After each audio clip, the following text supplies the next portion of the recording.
Hey guys, today we're gonna talk about API security testing methodologies. So, let's begin. We know that modern web applications depend heavily on third-party APIs to extend their own services.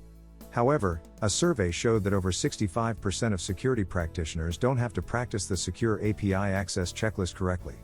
With insecure APIs affecting millions of users at a time, there's never been a greater need for security. Vulnerable API can lead to 1. Data leaks, which can later sell on the dark web. 2. Website defacement. Hackers can deface your website. 3. Creates trust issue. So, here are checklists that should be followed to secure the APIs. Number 1 is authentication. Authentication ensures that your users are whom they say they are. Hackers that exploit authentication vulnerabilities can impersonate other users and access sensitive data. Basic authentication is the simplest form of HTTP authentication. With each request, users submit their credentials as plain and potentially unencrypted HTTP fields.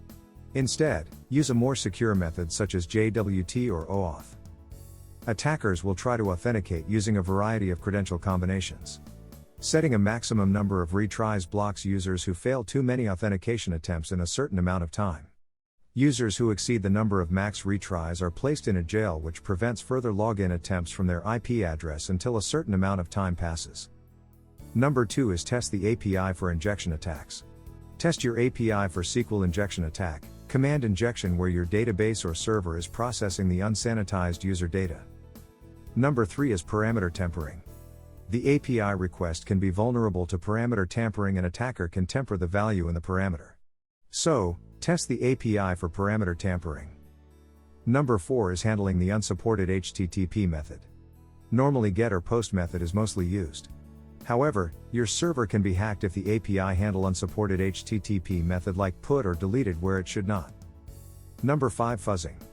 Fuzzing means to through random data and test how the API responds to it. Some errors will come out or anything imply that the security of API is not fitting. And that's all for now. Thank you for watching this video. If you like this video, give it a thumbs up, share it with your friends, and don't forget to subscribe to the channel.